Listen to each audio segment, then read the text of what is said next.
Absolutely. All right, well, let's move on. We've spent enough time with the 606. We'll move on to round 1, board 4. This is our Millennium Park game. Millennium Park being the home of the Cloud Gate Bridge, better known colloquially as the Bean. It's a beautiful park you should visit if you ever come in town. On this board, we've got several players that are known to me. Anybody stand out to you, Adam? Well, obviously, Doc Binder is a world champion, fantastic player from Florida. You know, he has a very interesting style. He tends to play all around the board, get units into lots of positions where he can make things happen, not sort of a traditional grinding type of player. So it'd be really, he's always really fun to watch. Of course, as Austria, you know, that style can get you into trouble, but we'll see how he does. I believe I've come across Ali before. I think he's a pretty strong player. I actually don't know too many of the other folks on this board. Okay. Randy, anybody jump out to you? Same as Adam. Obviously, I recognize Doc's name, but I don't think I recognize or have much intelligent to say about it. I'm also seeing a note in the comments that Ali actually didn't play in this game. He was replaced in France by Hunter S. So I think it might be the other way around. We'll have to get some clarification, okay. But maybe Hunter started the game and then Ali may have come in as a replacement. Okay. So Doc Bender, world champion, won his world championship in 2012 here at Weasel Moot. So he is also an Alpha Weasel. Ali Adib is a former member of the Windy City Weasels. He was in that same group that came in the club around the same time I did. Really strong tactician, won the Weasel Royale. So he was the league winner last year. Consistently plays very well. Christian Brown is a new member of the Windy City Weasels, joined this year. He's played in a lot of games on the Virtual Diplomacy League as well as the Weasels. I am not as familiar with the other players on the board. Looks like Andrei and Tristan, this may be their first game, certainly the first game that the DBN has covered. Karl and Dave look like they've played some games. I'm confident I've seen Karl. I don't know if it was during a VDL game or if it was one of the other tournaments. So I'm seeing a comment that it's actually Matt Sundstrom playing France. Ah, okay. Well, Matt is, if that's the case, Matt is also a really, really good player and a former Alpha Weasel. I believe he won in 2008, maybe. He is a longtime club member and is probably most famously known for popularizing the Turkish opening to Armenia that is the Weasels have kind of become known for. He is a really strong technical player and loves that opening. That's why we call it the Sundstrom opening. Okay, and I'm obviously clearly getting confused here because I'm getting another message that says that Ali replaced Matt, so it would not the other way around. So sorry about that, viewers. So France actually is Ali. The board as showed here is correct. Let's get off the screen before we screw it up anywhere. Yes, right. Seriously. We are clearly professionals. Yeah, that's right. All right. So for a Millennium Park game, we'll go ahead and swap. So Adam, if you'll take the West. Sure. Okay, so we see in this game, we see England opening south. We got the Channel and we got Wales, so we're committing to getting an army somewhere down there. We've got Germany making the opening to a full play out, an all play on the Balkans. Going to Holland and Ruhr for going Denmark in the spring, so Russia will get Sweden. And we also got Piedmont here, so it looks like maybe coordination on the part of England and Italy. Maybe tried to get Germany to move to Burgundy, and Germany saw this opportunity to pound into the Balkans instead. All right. Randy, the East. Yeah, loving some unusual openings in the east. Turkey throws the army into Syria, which you certainly don't see every day. I have seen it before, and if it's not an outright error, then it's usually a way of signaling to Italy, don't even think about trying the Lepanto. I'm already here. You're not going to get in. But it's certainly one of the more unusual openings for Turkey or for any power. So interested to see how that plays out. Otherwise, pretty standard openings, bounces in the black. Austria covers Galicia and puts down to Serbia and Albania. Italy moves to Piedmont, which is interesting when combined with the Italian move to the Channel. Wondered if that was coordinated or just a unhappy circumstance for France. I think we've seen a majority of games feature a Italian opening to Piedmont. That's a fascinating little anecdote there. I would also say the Smyrna to Syria opening is popularized by Andrew Goff, world champion, three-time, I believe, world champion Andrew Goff. I'm curious to see if us mere mortals can be successful with that opening. We'll find out. Staying in the East, what do we see? We see Russia and Turkey apparently agree on what they should do about the black, and that is nothing. So that certainly plays to both of their advantages. It allows Turkey to get his fleet into Khan. Presumably that'll come with a fleet build in Smyrna and defensive posture against Austria and Italy. We see Russia also force Galicia while taking Romania. So this is looking like an early RT in the East. Russia also got into Sweden, which was guaranteed thanks to Germany's opening. So overall, a pretty solid opening for Russia. Adam. Well, to me, this looks like France is saying to Italy, hey, I'm going to put my fleet on the south coast. You really coming for me? Is that really what you want to do?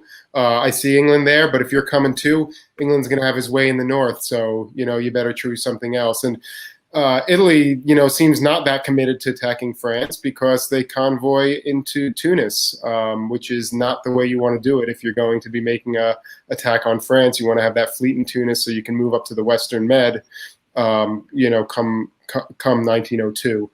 So France opts to cover Brest. This is always a coin flip kind of situation, but it's not an unsensible move. Many players in England will try for the direct convoy into Brest, but England instead opts to go to Piedmont. Germany takes their 3 dots.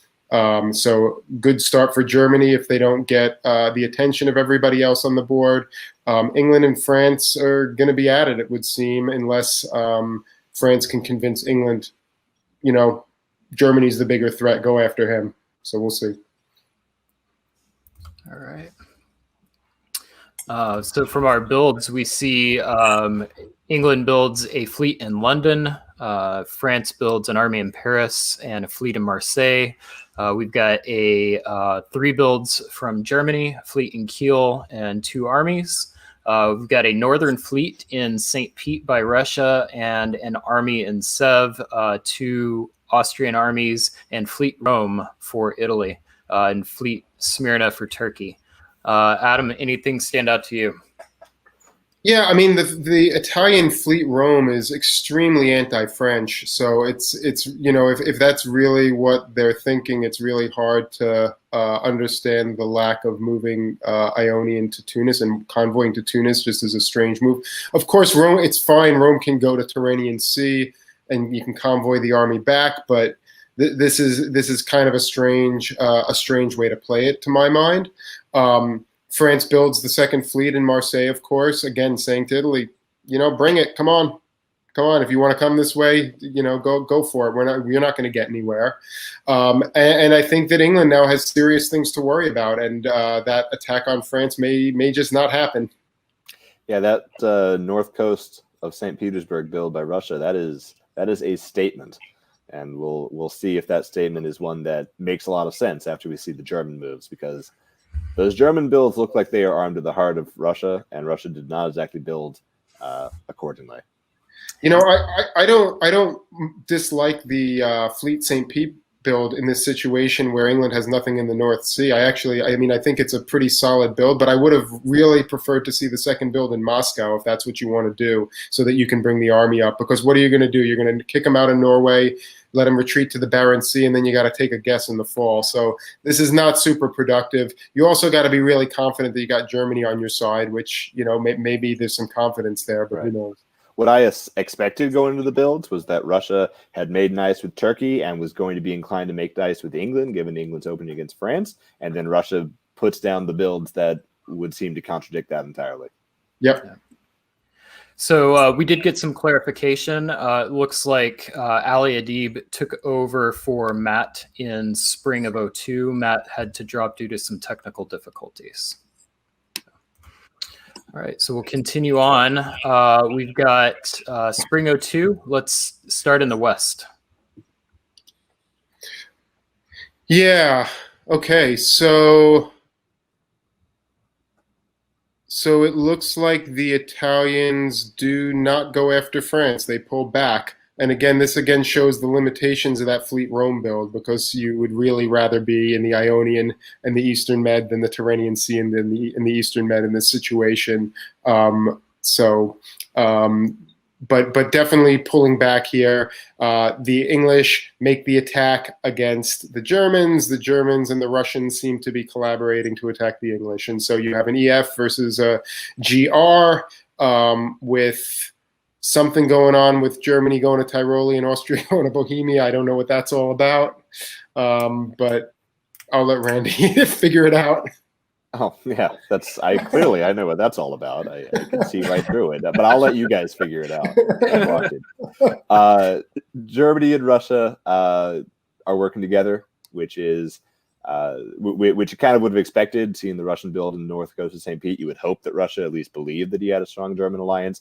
Looks like he does in reality. Germany keeps England out of the North Sea, allowing Russia to take Norway and not have to worry about losing either it or Sweden.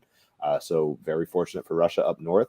Down in the south, we see Russian moves that are, it's not entirely clear to me at least, whether they're anti-Turkish or anti-Austrian. Normally, you would think the Black Sea, the fleet moving Romania to Black Sea would be anti-Turkish, but Russia could have also dropped Sev down into Armenia and taken Romania from either Galicia or Ukraine. So I actually am inclined to think these moves are really aimed at Austria and not Turkey, but we'll just have to see, because right now they could be effectively used against either of them. Yeah, I initially was looking at that as anti-Turkish, but I could definitely see an argument of, hey, that fleet's not doing anything for me against Austria, and I'm going to work with Germany here, and we're going to team up on Austria. All right, let's find out if that happens. Oh, actually, I'm sorry, Adam. Let's talk through the West.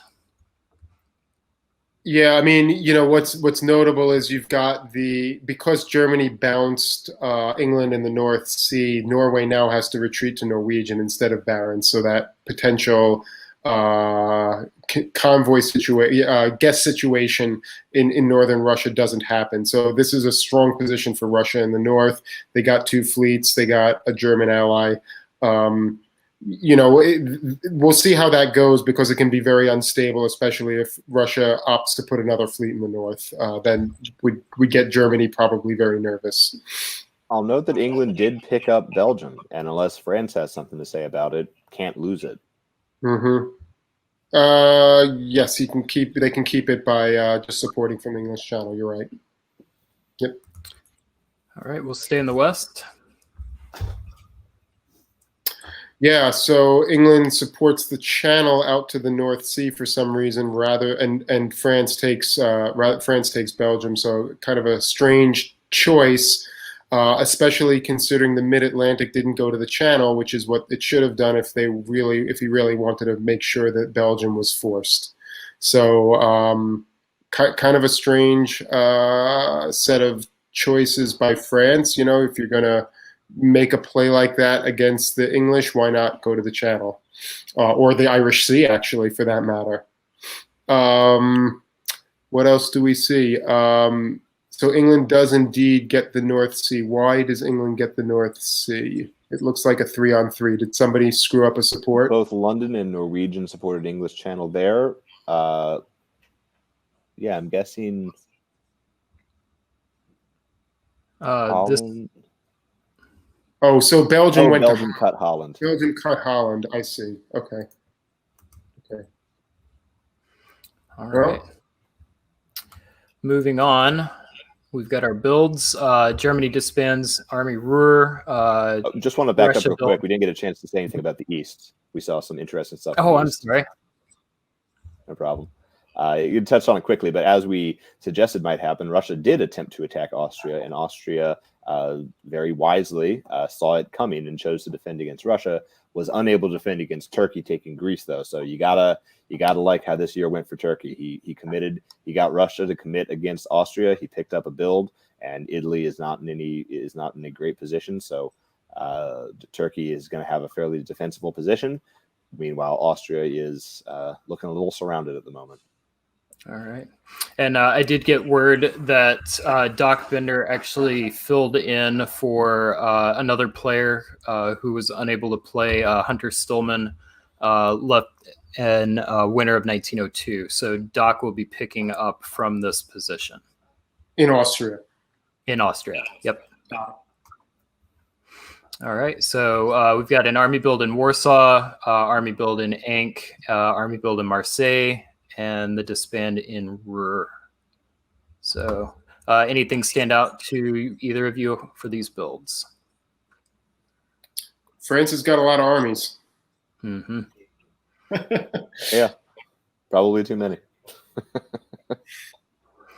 Well, they're not going to be cracking into England anytime soon, that's for sure.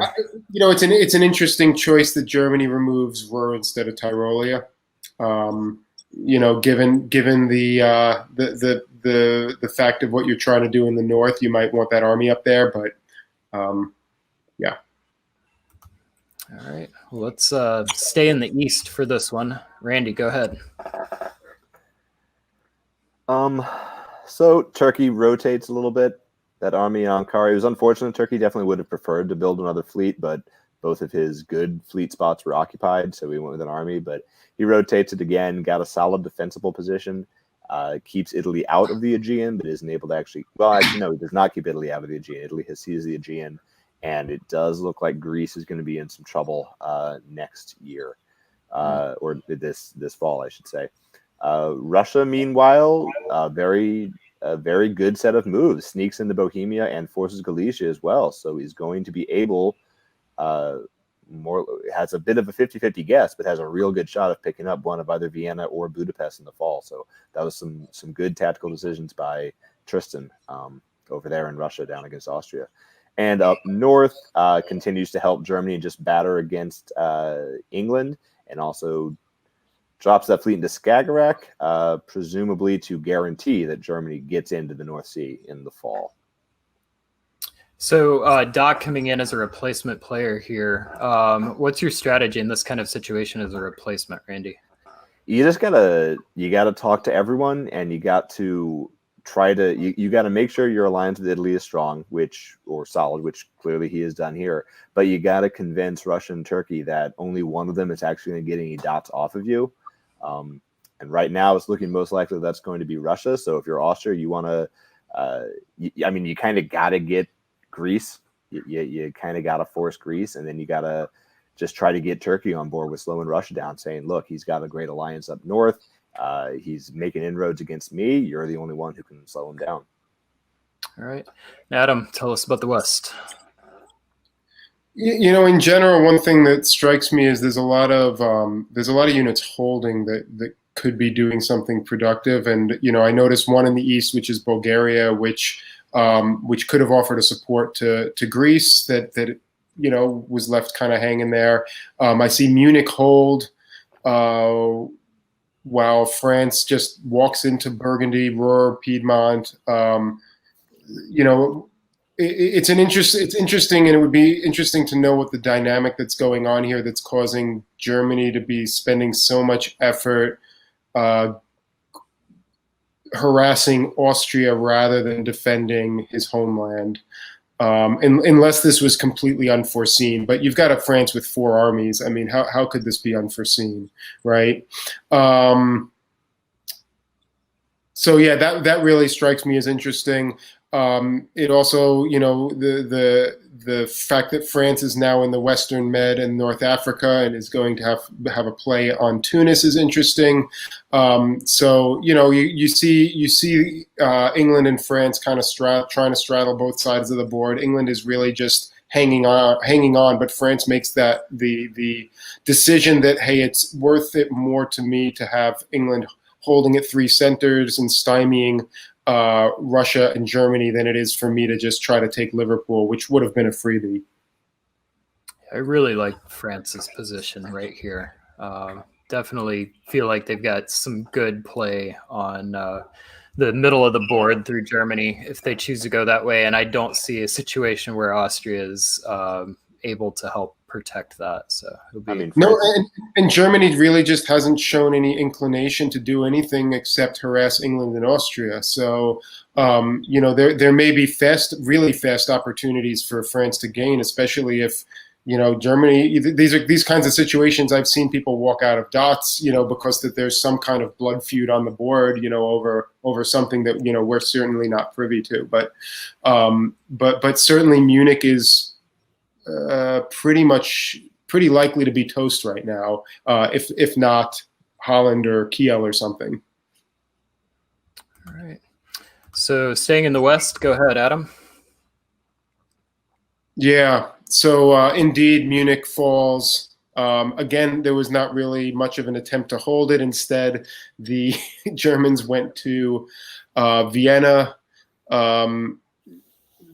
It's very odd, actually, to see the French went to Tuscany instead of cutting Tyrolia. But I guess, again, they probably just were not anticipating that Germany was going to cover themselves. It's also interesting that Tunis falls with help from the Turks, who cut the Ionian, which didn't support Tunis anyway. So wonderful position for France. Really, just great. You're in Munich. You're in Tunis.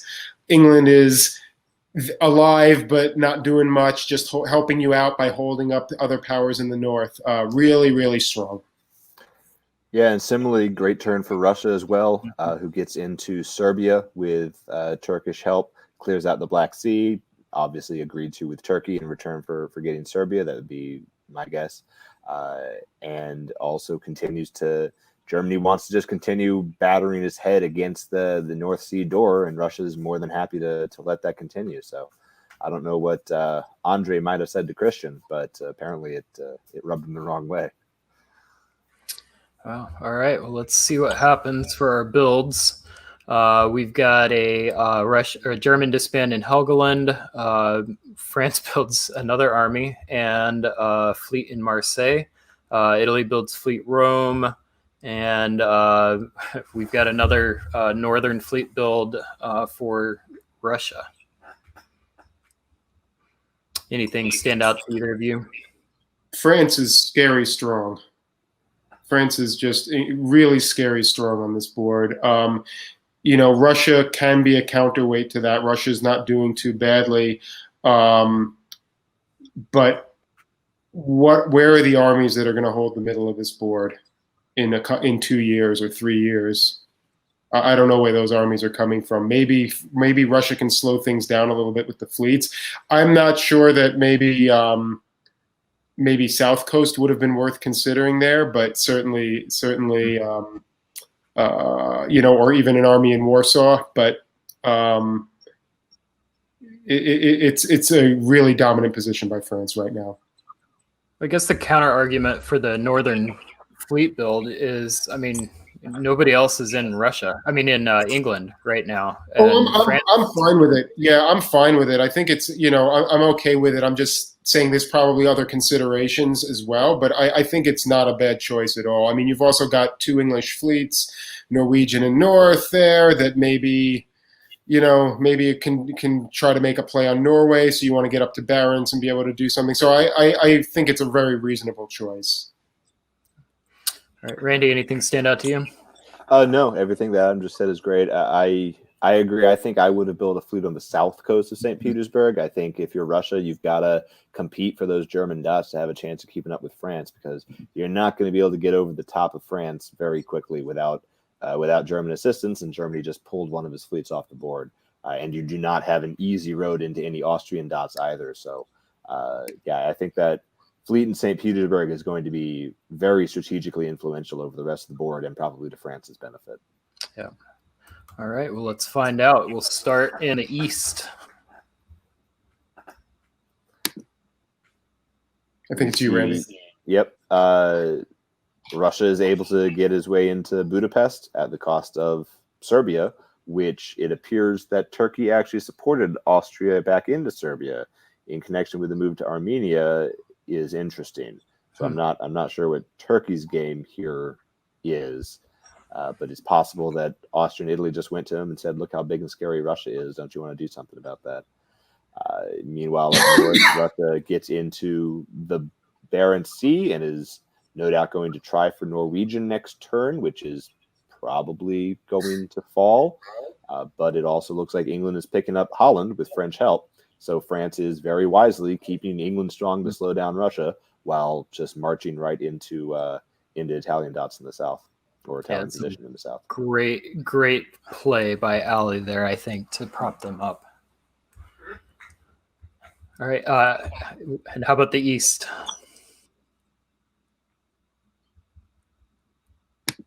Sorry. Yeah, so the west. The west. Sorry.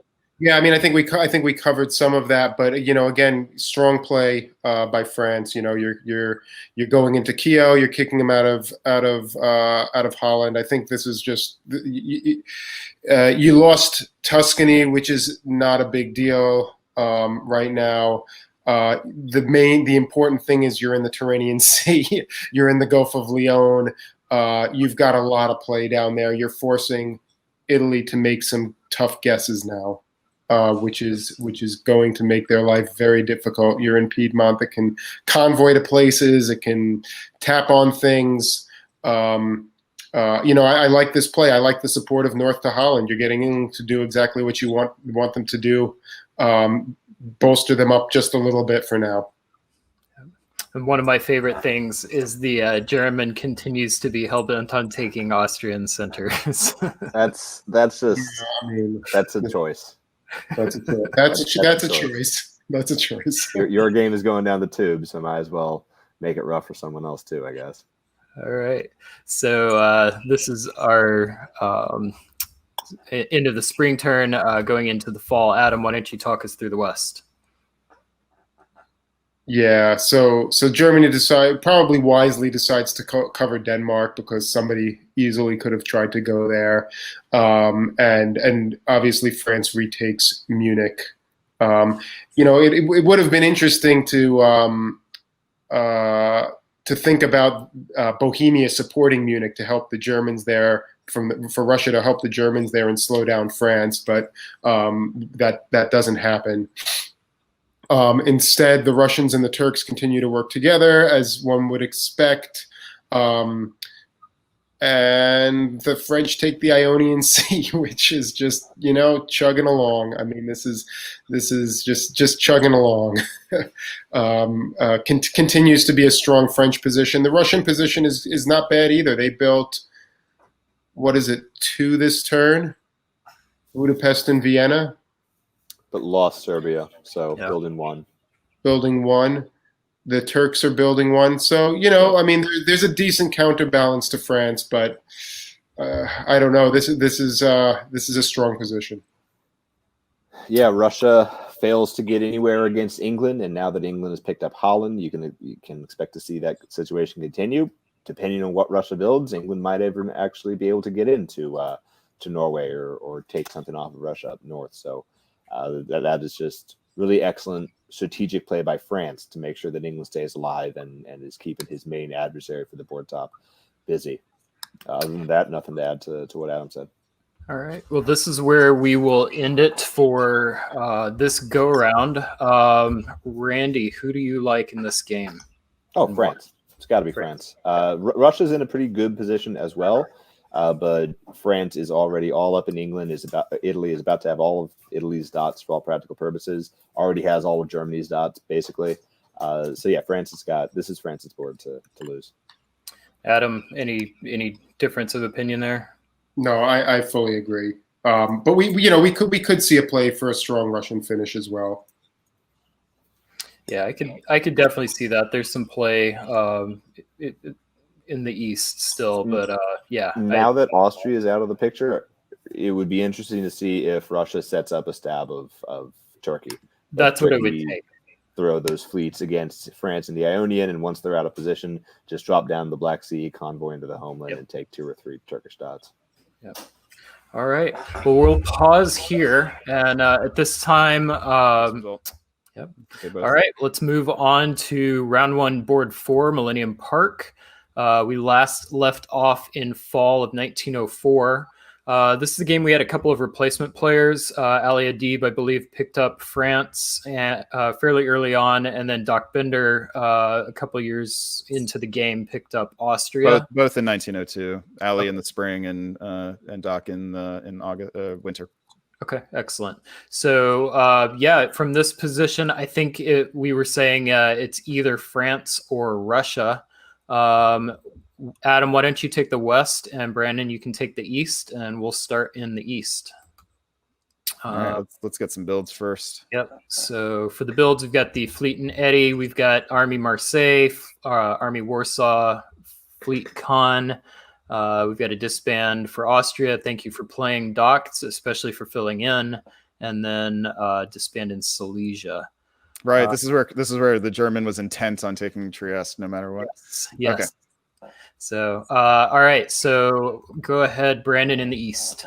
All right. We see a bit of drama in the southeastern corner here. We've got Russia thinking he's good with Turkey and moving units forward along the line, and Turkey slipping in the back, and now has Sevastopol guaranteed, along with Turkey, which is also guaranteed, and none of his other centers are under threat. So for Karl, this is at least an effective short-term stab. We'll see whether that holds in the long term. Given that there's this big threat on the other side of the board, I would question the utility of that stab at the moment. In the north, we see Russia advance in Norwegian and in north with support from the German. I think I'm encroaching, so I will shut up.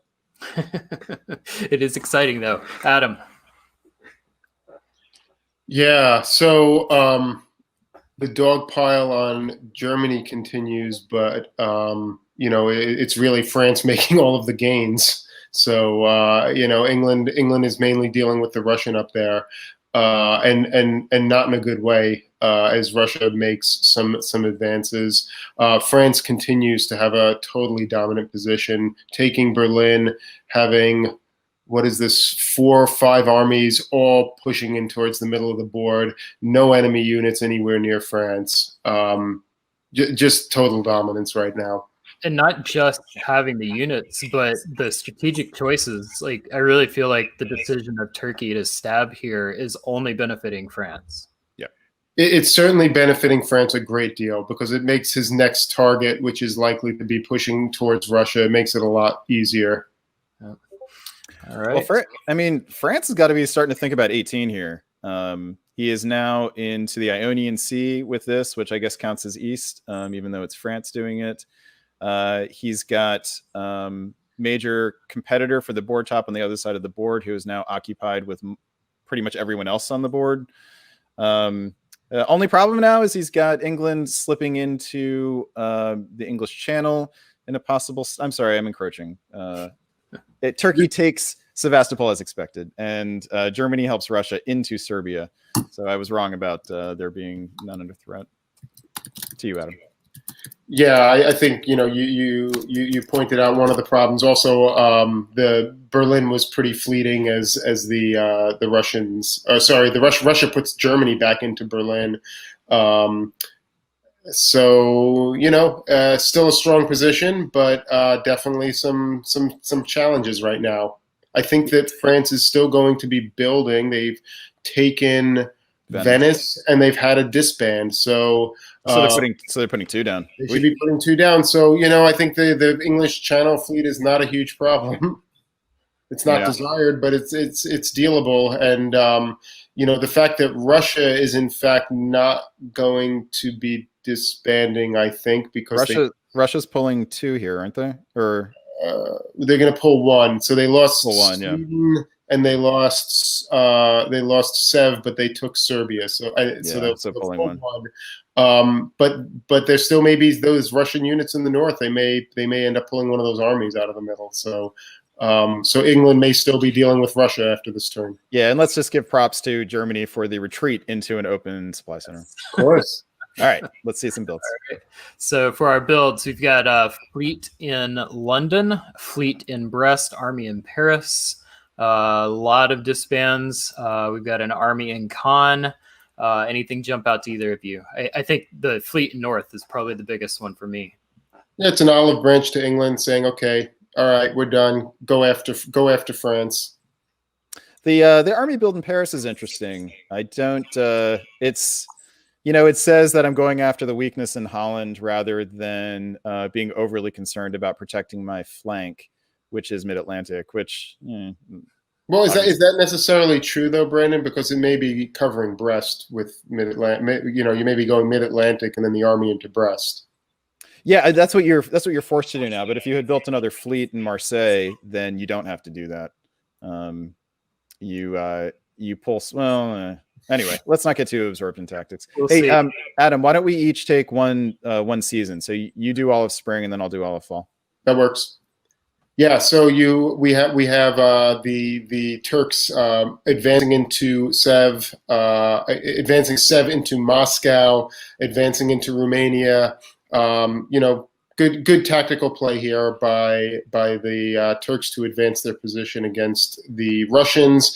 I think this has not necessarily played out as pro-France as we wanted, since it looks like France at least has some things to think about in the middle of the board.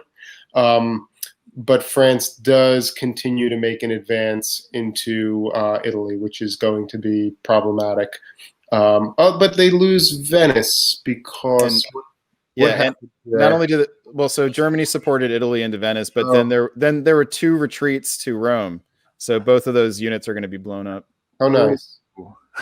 I did not see that. Okay, but that means that France is guaranteed Rome, so it's not so bad for France. And then they're going to be putting down 2 units again unless they lose one of their northern dots.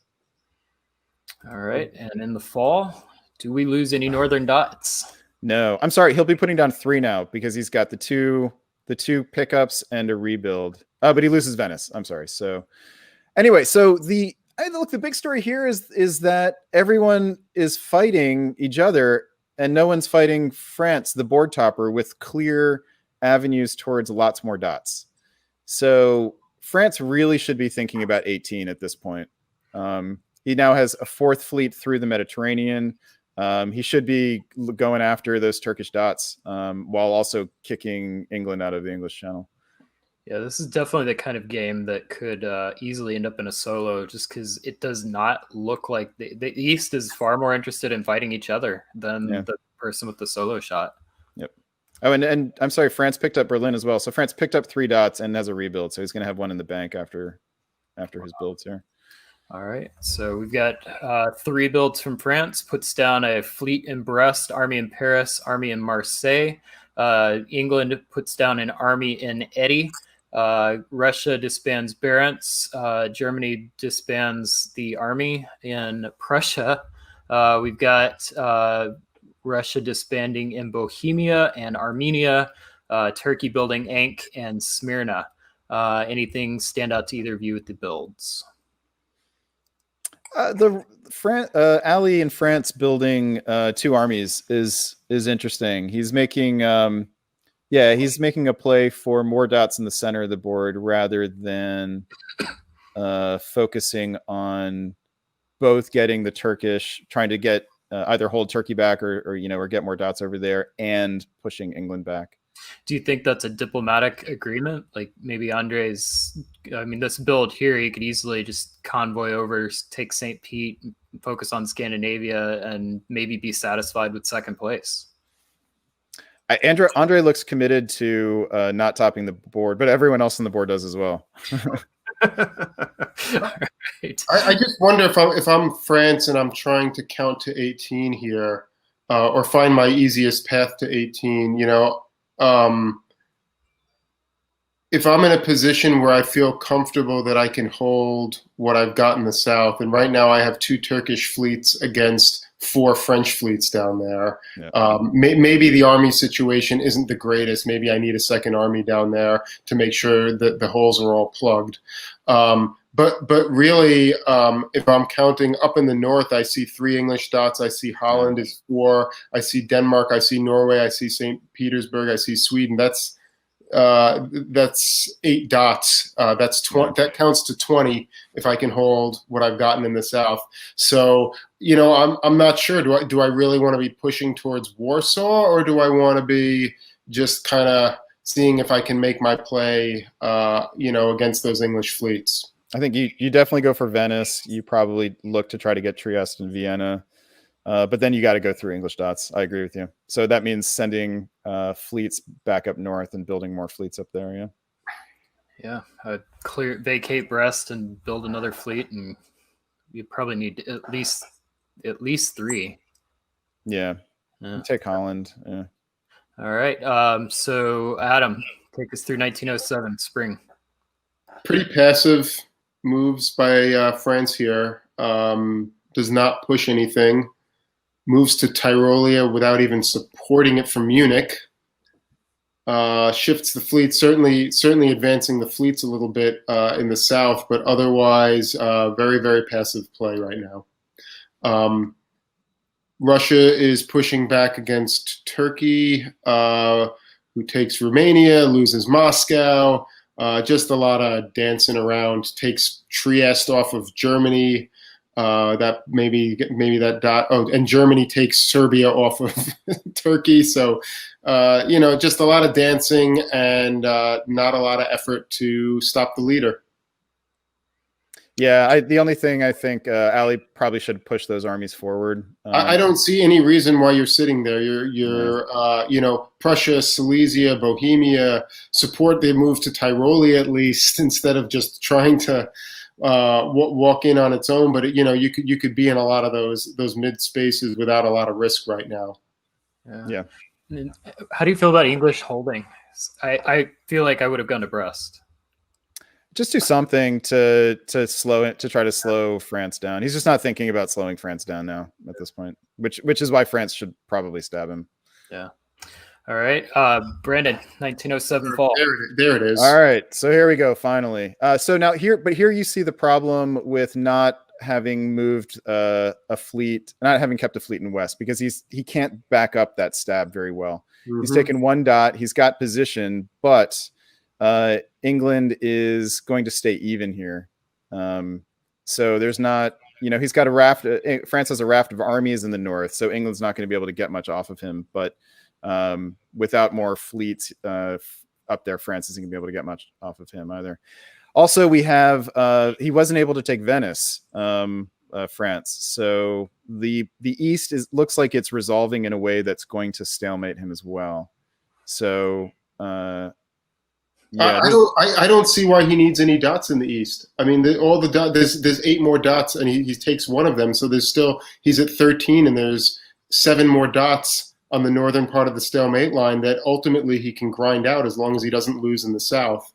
But he needs fleets up there, and he doesn't have them right now. Yeah, well, I mean, I agree with your point that he should have had something to back up Mid-Atlantic. Obviously, he can build Fleet Brest now. And he'll be able to take Liverpool without a problem immediately. So, I think it's a grind, but I think he's got it if he wants it.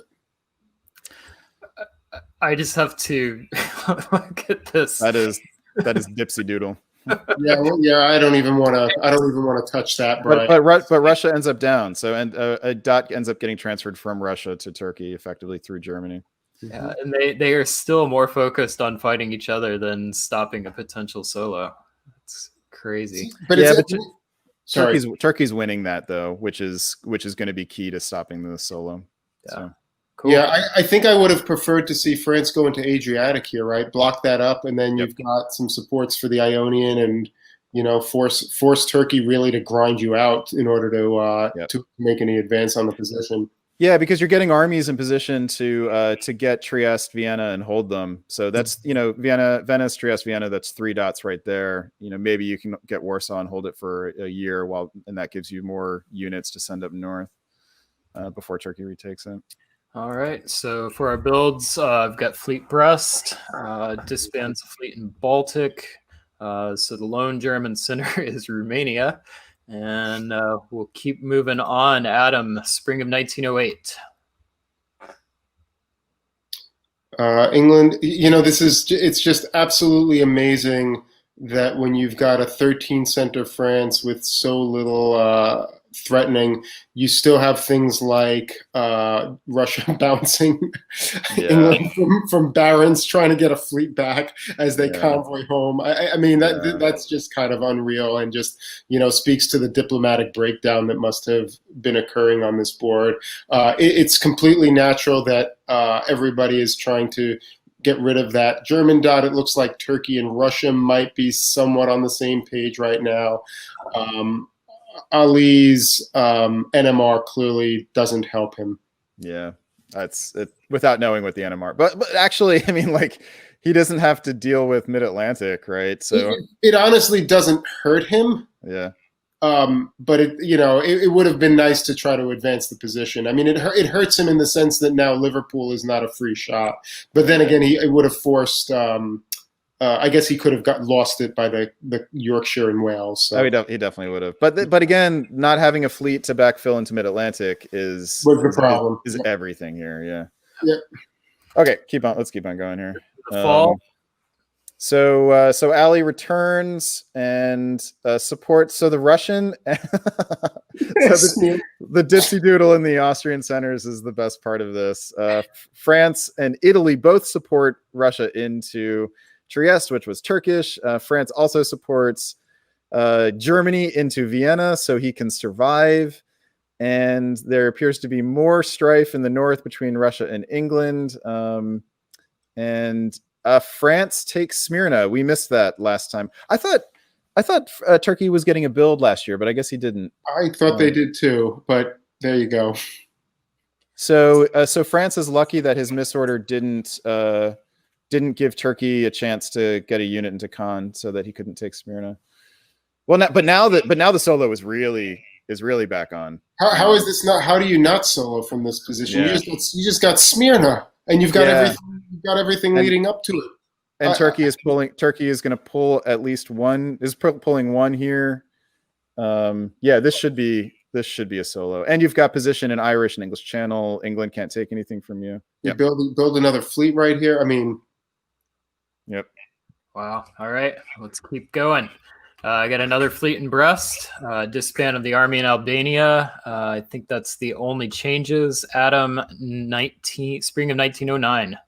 Mm-hmm. No, come on. What are we doing, Ali? I guess he was afraid of losing English Channel. Didn't want to risk it. At least send Brest to Mid-Atlantic here. What? All right, so he gets Venice finally, which is important because it frees up units and gives him better purchase over other centers. We're putting the Russian into Vienna for some reason. I don't know why we would do that. That doesn't make sense. Russia is attacking Turkey here again. There's no will to stop this. Let's keep on going. I have a feeling that there are I have a feeling that Ali is not going for the solo at this point. And it looks like an agreement to end the game, to eliminate Germany and end the game. Eliminate Germany and Italy and end the game. All right, let's find out if that's what happened. Yep, it ends in spring of 10. So this is where we will end it. Ali on 15 and very commanding lead, 58.5 points. We've got Turkey with 7 in second and Russia with 6 in third.